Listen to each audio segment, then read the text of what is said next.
So one of the things I want to make sure we're clear on when we talked about value last week, and as we do that value thing, we follow up with calls and notes, is that a lot of people say, well, how do I track value? What does that really mean? What does that translate to?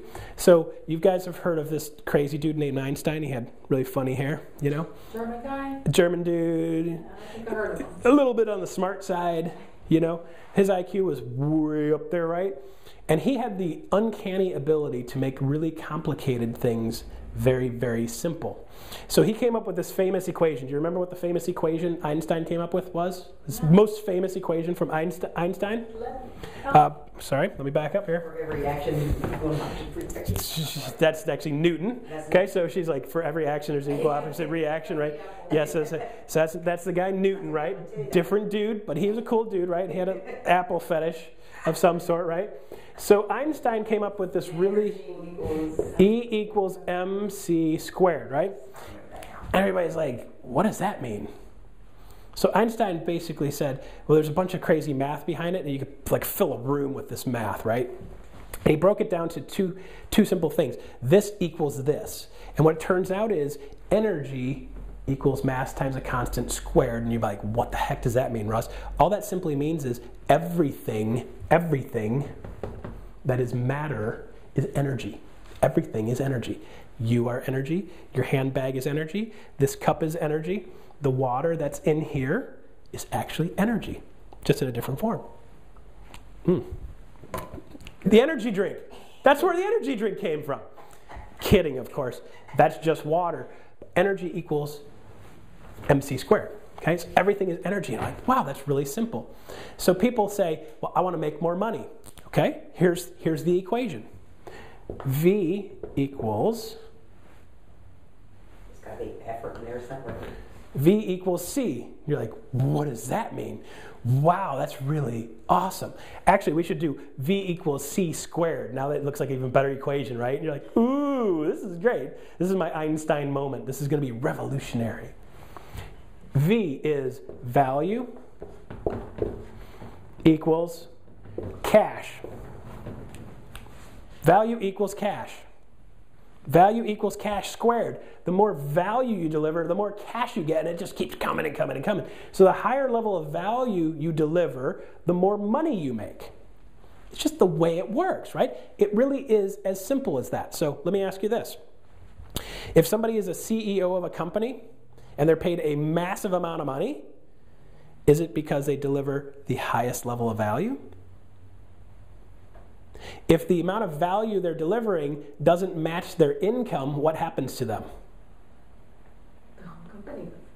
They get fired. So like, it doesn't match. If it's not equal, trading cash for value, then they fire them. Think about football coach. So we just saw the Super Bowl, right? Watch the Super Bowl, it's a bunch of stuff. So the players' value is in direct proportion to the amount of cash. So the most valuable player on the field gets paid the most cash. True story? Yeah. Right? And then you find somebody that's saying, well, I was the MVP of the Super Bowl, right? And he was a really nice guy. I don't remember his name. I'm not a football guy. I'm not a sports guy. That football player that won the MVP, he's up for a new contract because he's a guy that tackled the other guy a bunch of times, right? That's my technical analysis. That's my football technical analysis. That's the level of skill I have with football, right? So the dude that tackled the other dude, right, a bunch of times, that's making more money and... Did his value go up? Yes. Yes. Is his paycheck going to go up? Yes. Right. If a player goes on the field and he stinks, how much money is he going to make? Next Well, he's got a contract? contract that... He's going to get Right. Yeah, But when the contract is up, they're going to trade him to somebody else who may say, hey, you're valuable on our team, but you're not as valuable on their team. So what happens is we want to look at this value thing and look at our bank account. I'm going to make it personal here. I look at my bank account generated by real estate, and I can directly correlate how much money I have in my bank account to how much value I'm delivering. Okay? So now, when I was working at a real estate agent level, I was making X amount of dollars. When I started working as a manager, I was making X amount of dollars because I was providing more value. And then I was working for a company that didn't see the value as much, and I was being paid less the next year when they renegotiated my pay, I got paid less because they didn't see the value in what I was doing. Regardless of what I thought, they didn't see the value, so my price went actually down. I'm like, wow, so now what do I do?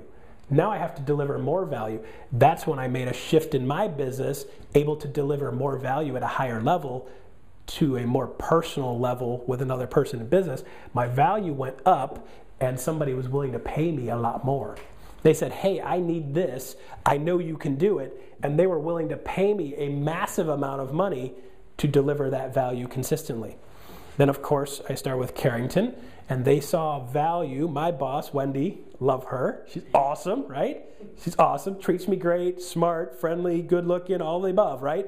She saw value in what we were doing and what I was doing, and they were willing to pay me to deliver that value to my managers and you guys, right? So I'm paid in direct proportion to my value. So if I want to make more money, deliver more value. It's that simple.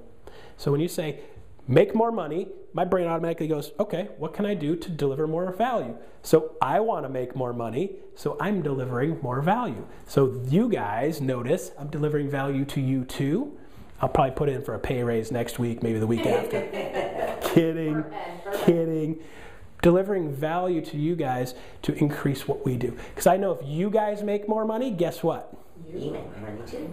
Actually, your office leader manager, Adrian, makes more money. When he makes more money, guess who else makes more money? So if I want to make more money, I want you guys to make a bunch of money, so you first. And that's always the way I've managed and led. I want to make a bunch more money. The more you make, the more I make, so you first. So how can I help you make more money? Same thing with delivering value. Same thing with delivering value to your customers. I want you to make more money.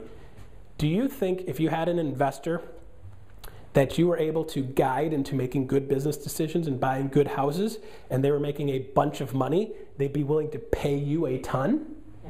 Yes, right? So the value you provide directly correlates to you making money. So you get an investor, you get them a really good home, they're making good money on it, they're going to want another one. And they make good money on that, they're going to want another one. So if I could find you a fix and flipper right now, because I know you want to do 4 this year, remember? Mm-hmm. If I could find you a fix and flipper, it's about $40,000, $50,000. You're going to put 20 into it. It's going to be worth 100. Do you want that one? Let's go, yeah. Let it rip, Tater Chip. Let's go, okay? So could that be valuable to you? Absolutely. Good news is you're in real estate business. You should be able to find it yourself. But if somebody brought those to you regularly, would you be willing to pay them for it? Sure. So that's where this value equation comes into business, right?